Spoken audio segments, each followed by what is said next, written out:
Well, I'm back, and I've got more time now, so I'm getting a little more relaxed. It's a quarter after 4 instead of a quarter after 5. But what I'm running now is a fairly standard Casey Jones chassis with a few modifications. First thing you'll notice is the motor is not the same. In fact, this one has had 2 motors on it already.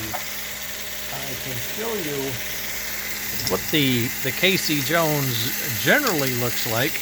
Is like this, right? And this is the reverse unit here. This is the fields, and up here are the brushes and stuff. So I've got a couple of these things, and I've been playing with them. How can I fix them? They don't work. This one didn't run. The fields are shorted or something. They don't work. The fields didn't do anything for it. So I built some magnetic fields like I do for my other flyer engines. I had to thin it down because this field is a lot thinner than the normal unit from the other S gauge. You can see how much thinner it is than this armature, which is the normal size. This is a Pullmore. This armature is actually wound like a Pullmore. It's very tight coupling, but it has fewer metal plates in it, and that makes it thinner. And you would think it might be missing some power, but I can tell you this thing, it's a little hard to stop, and it'll go up to 3 or 4 amps before it stops. So it has power. It has lots of power right now. I've oiled the gears. I've greased the gear, oiled the teeth on the drive gears. I've greased the drive gear. I've oiled the bearings inside the motor. I've been running 17 volts. And if you know anything about trains, and if you see 17 volts, you're going to think, wow, you're going to be running 2 amps. That's 0.5 amps. Now, if I load it, okay, let's pretend I'm a heavyweight train. Now you can see 1.5, 1.7, almost up to 2. You put a heavy load on here, it's going to pull it down and get 2. But at an idle like this, it's just happy as a clam. It really is. And if you have a load and you want to accelerate, stick it all the way down. I can't. What do you mean you can't? Well, at 2.8 volts with my fields, it's drawing 0.275 amps. Just over a quarter of an amp, and it's running. Now, it has no power, right? I can stop it. Boom, stop. But you crank it up, give it the juice, let it breathe a little bit. What I like to look at is, will it pull a train, right? It's still right around 2 amps. 7-8 volts, it should pull a train. Now here, it should pull a train. Stopping 3.6. 3.6 amps is enough to pull a big train. So at medium speed, this thing will pull a train is what I'm getting at. I think this is going to be a much different animal than we're used to, okay? And I'm going to try to put that together here just as quick as I can and prove it and see where we can get with this guy right now today. You notice there's a smoke unit on here, and this is not the flyer smoke that runs off a gear. No, it's 3D printed smoke. I invented this.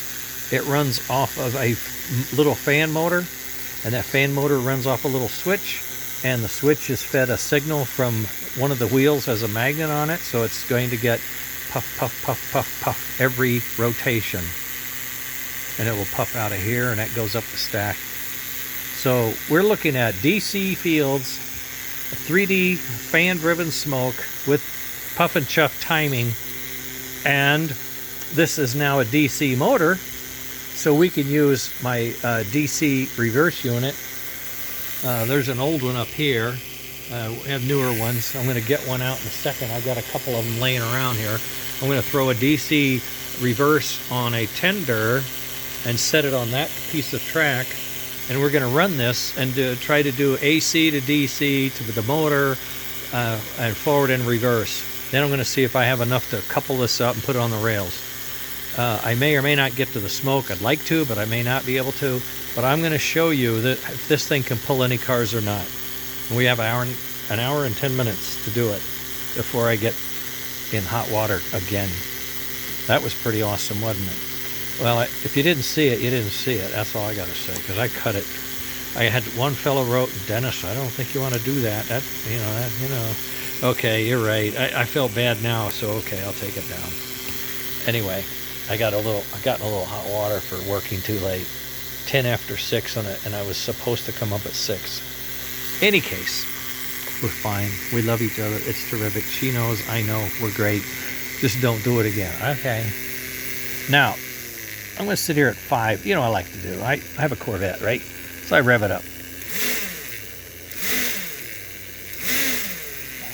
Now, I'm not saying that sounds like a 427, okay? But I had a 327 with a dunt-off cam and a Holly and headers, and it was 365 horse. And I think this is right there. That's pretty juicy. That's pretty responsive and lightweight. And it has traction tires on the front. Look at that. I went to shut it off, and it won't shut off. It's still turning. It's still turning. I mean, my other motors won't do that, so this gear drive might have something going for it. I don't know. One thing I like is about the vertical size, you know, coming in like that. It's still wide, but you know what? We've got an engine for that. Did I bring it down? Oh, heck yes, I brought it down. Look at this baby. Fits right on it. So we could do the Black Magic guy, the mini Royal Blue guy could run on this chassis. If you have one of these chassis and you don't like your steam engine, but I'm all for the steam engine. I mean, I watch Casey Jones. I really like the guy. I read the history. I like the guy in history. I like the guy on TV. And I felt terrible what they did to Casey Jones. This is his engine. Give me a break. This is not the engine Casey Jones would have built. It's not the engine A.C. Gilbert would have built either. You know that. I'm not going to do... I can't, okay? But I can build it better than it was. And that's the plan. This is the body I had in mind. I had the valve gear from an old Atlantic that I buffed up. I can put the slide on the wheel and it fits and runs fine. I wanted to cut out the windows. A lot of people do that, and I like it. Add some more detail. I put a bulb in here, but it's like, are you kidding me? Yeah, I know, it's a real bulb. It should be something else. I don't know where my dudes are, but I heard you can get more of them. This plate here is the trick plate, because either hit this plate or this plate, we could come along here and boom, and just bring in a new chassis and all that. But you know, I think with smoke and DC fields, this chassis is not going to embarrass anybody. It's not. It's going to run well. And this body doesn't look bad. I think it looks okay. I want to put lights. I don't know if I like this or not, but we want to put a firebox in there and stuff like that. But we'll see what we can get to. At any rate, my objective for the rest of the day is get this running on the rails with a retender and a American Flyer style reverse, you know, forward, neutral, reverse, forward, that kind of thing. And see how it really runs on the rails. That's pretty promising. That is very promising. Oh, don't look at that. Don't look at that. Don't look at anything you see. Everything's in a surprise. Okay, so this is what I'm going to do. I'm going to go get this, see if I can get it to run, and we'll have some fun. Okay, later.